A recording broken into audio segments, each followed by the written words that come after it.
قابیل بڑے ہی پاک ماحول میں پیدا ہوا تھا۔ اللہ کے نبی حضرت آدم علیہ السلام کا بیٹا تھا۔ اس نے حضرت حوا علیہ السلام کا دودھ پیا تھا۔ دو پاک ہستیوں کی گودوں میں اس نے آنکھیں کھولی تھی۔ انہی بزرگوں کی سرپرستی میں پلا بڑھا اور بڑا ہوا اور انہی سے براہ راست نصیحتیں حاصل کی۔ لیکن افسوس کہ وہی قابیل اللہ کو بھول بیٹھا، شیطان کے چکر میں آ گیا۔ اسے آخرت کی باج پرست کا ڈر نہ رہا تو اللہ کی توفیق نے اس کا ساتھ چھوڑ دیا اور اس بدنصیب نے اپنی آخرت خراب کر لی۔ بڑا عبرتناک واقعہ ہے اس کا، جو اس طرح ہے۔ قابیل کا ایک چھوٹا بھائی حابیل تھا۔ ایک بار قابیل اور حابیل کے درمیان ایک مقدمہ پیش آ گیا۔ حضرت آدم علیہ السلام نے ان سے کہا کہ تم دونوں اللہ کے حضور اپنی اپنی نظر پیش کرو۔ اللہ تعالیٰ جس کی نظر قبول فرمائے گا اس کے حق میں فیصلہ کرے گا۔ قابیل نظر کے لیے ردی قسم کا اناج لایا۔ حابیل نے اپنے ریوڑ کا ایک بہترین قسم کا دمبا پیش کیا۔ اللہ تعالیٰ تو نیتوں کا بھی جاننے والا ہے۔ اس نے حابیل کی نظر قبول فرمائی اور پھر حضرت آدم علیہ السلام نے حابیل ہی کے حق میں فیصلہ دے دیا۔ یہ فیصلہ سن کر قابیل کے دل میں آگ لگ گئی۔ اس نے حابیل سے کہا، میں تیری مراد پوری نہ ہونے دوں گا، میں تو تجھے قتل کر دوں گا۔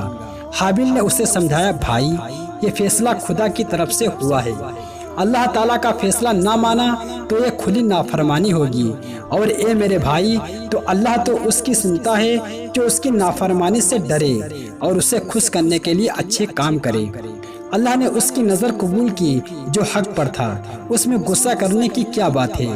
اور اگر اس پر بھی آپ مجھے قتل کرنے کے لیے ہاتھ اٹھائیں گے اور مجھ سے لڑیں گے تو میں اپنا بچاؤ تو کروں گا، لیکن آپ کو قتل کرنے کے لیے اپنا ہاتھ نہیں چلاؤں گا۔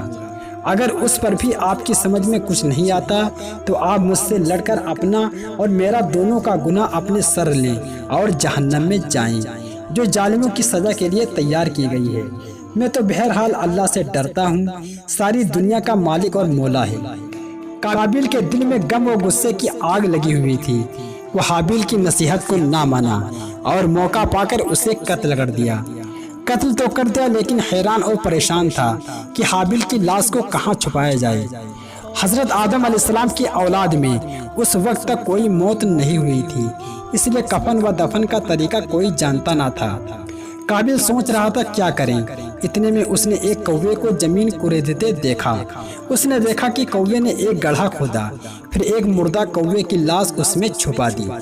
یہ دیکھ کر قابیل نے اپنی حماقت پر سر پیٹ لیا، بولا افسوس ہے مجھ پر، میں اس کوے سے بھی گیا گزرا ہوں۔ ایسا احمق اور بدنصیب تھا قابیل کہ وہ اپنی اس ناسمجھی پر تو پچھتایا، لیکن اللہ کی جو کھلی نافرمانی اور ایک بے گناہ ظالمانہ قتل کیا تھا اس پر اسے شرمندگی نہیں ہوئی۔ نتیجہ یہ ہوا کہ وہ اللہ کی رحمت سے دور جا پڑا اور توبہ کیے بغیر مر گیا۔ انا للہ و انا الیہ راجعون۔